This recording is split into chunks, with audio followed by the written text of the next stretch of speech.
In Minecraft Survival Mode, every decision of yours matters. Even if you are a beginner or an adventurer, the entire journey is up to you. And a guide is a must to find your way through the first blocks to crafting diamond armor and preparing for the Ender Dragon. Minecraft Survival Mode is always a dance between creativity and strategy. A bold move can make you a hero, and a mistake can take everything from you. There is always a jiggle between health, hunger, and threat from hostile creatures.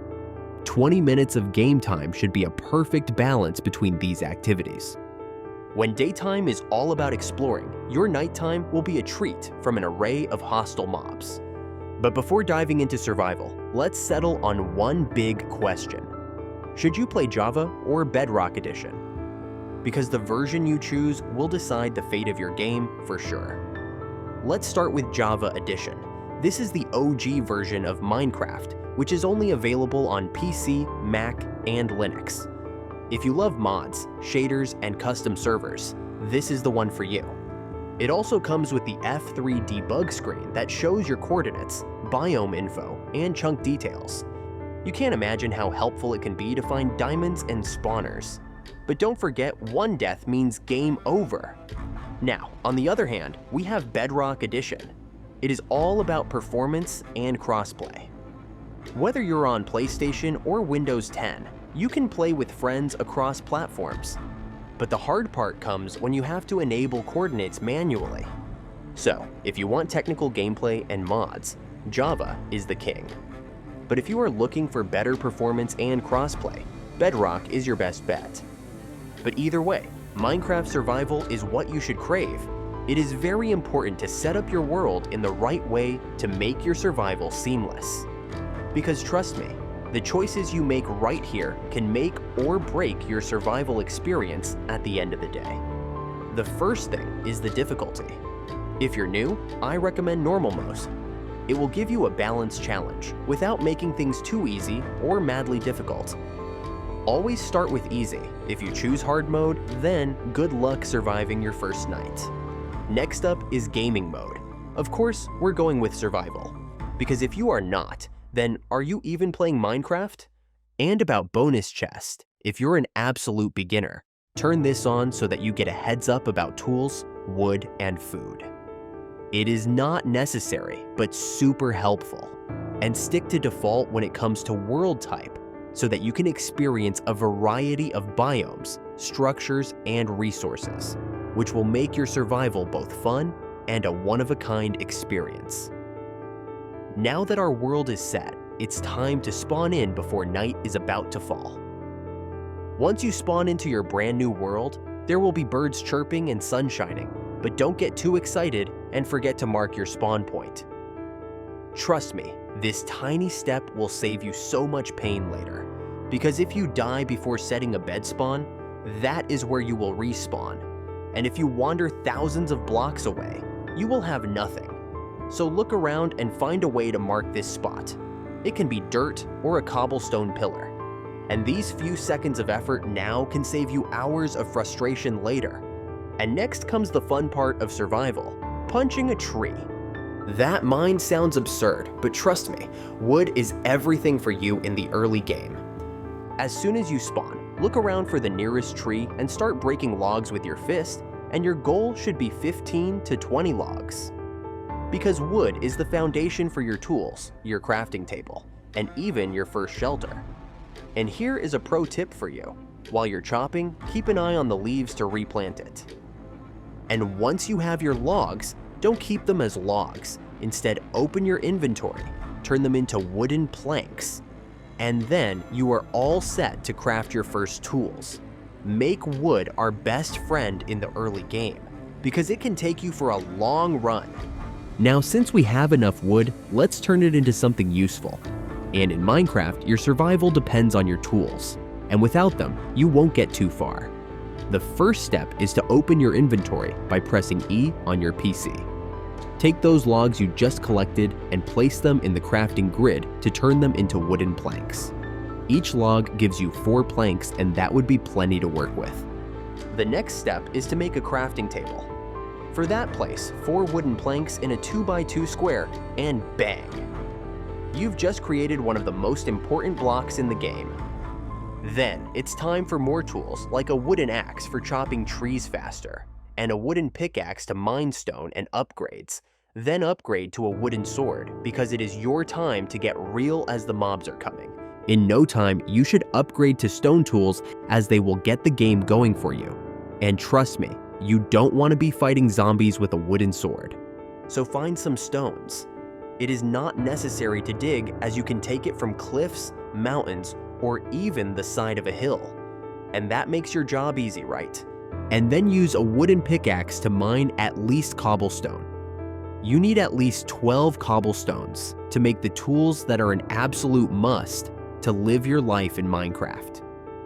You should have a stone pickaxe to mine faster and collect iron. But what will make you a beast is a stone axe that will make the job of tree chopping easy.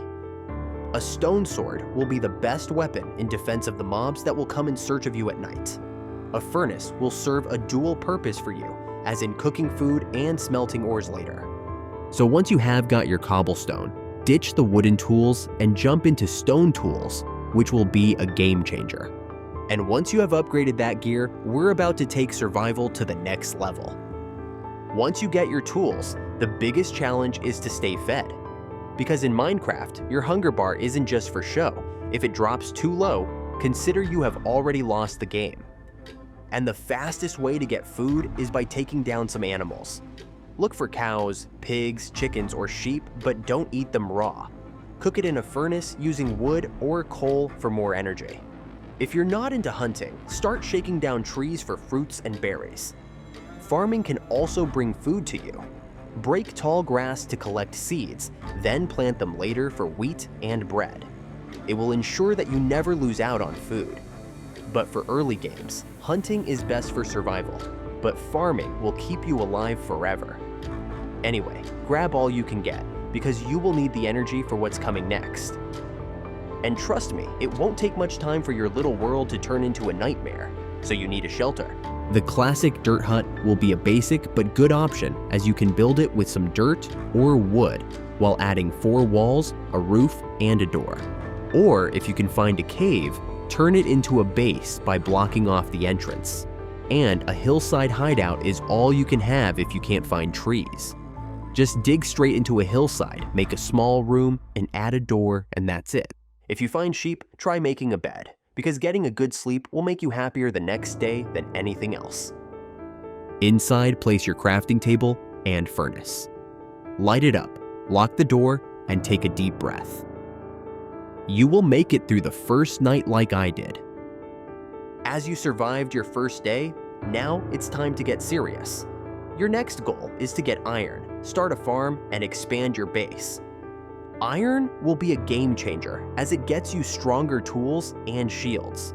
An iron pickaxe, shield, and iron armor are essential to survive the coming days.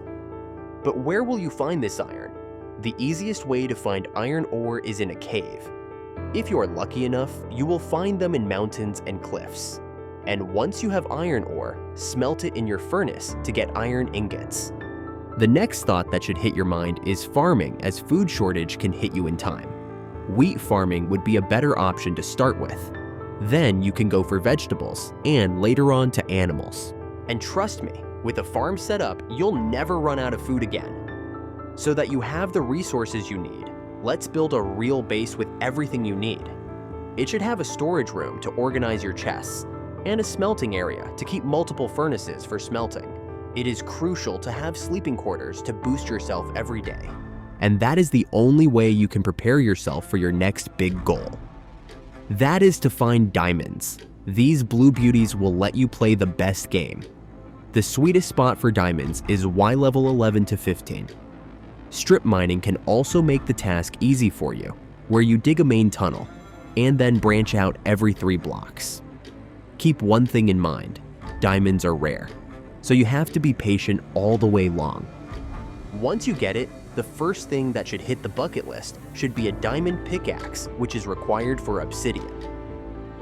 The enchanting table will let you upgrade your tools and armor with powerful abilities. And once you have diamonds, you're ready for the next step. The Nether. Yes, it is time to step into the fire. The Nether isn't just another biome, it's an entirely different dimension. And one wrong move, and you will be food for lava, hostile mobs, and countless dangers. But I'll make sure you walk in prepared and walk out alive. It is important to have full iron armor or gold armor to defend the mobs. And if you get a chance, grab some magma cream and brew, because that will make you lava-proof. And trust me, you'll need it. Step 2 is to mark your portal. You can use a cobblestone, torches, or a giant arrow to find your way back. Because getting lost in the Nether would be a bad idea. And once you're inside, you'll find Nether fortresses, blaze rods, and the key to reaching the end. But are you ready to walk through the hell? Because it is to defeat the Ender Dragon, the ultimate boss battle. You have to craft Eyes of Ender, locate a stronghold, and enter the end. And I bet you this fight will test everything you've learned, so come prepared. Since you are a master builder now, build a mega base, and it can be a floating island or a medieval castle. But better, it is epic. Conquering ancient cities will level up your game. But the Deep Dark is guarded by the Warden. Even though Warden is blind, it can hear even the slightest sound. So you must sneak, avoid setting off skulk sensors, and carefully loot the city. And if you're not taking advantage of villagers, you're missing out on free enchanted gear and infinite emeralds. So find a natural village and protect them from zombies and raids, because they'll give you insane discounts. With a fully stocked village, you'll never need to mine for diamond gear again. And there is no better way to get overpowered yourself. At this point, you've beaten the game, but do you think Minecraft ever ends? There's always another adventure, another build, another challenge waiting. So, what's next on your bucket list? Let us know in the comments. Grab your pickaxe, hit that like button, and subscribe for more epic mods. Let's unravel the mysteries of Minecraft together.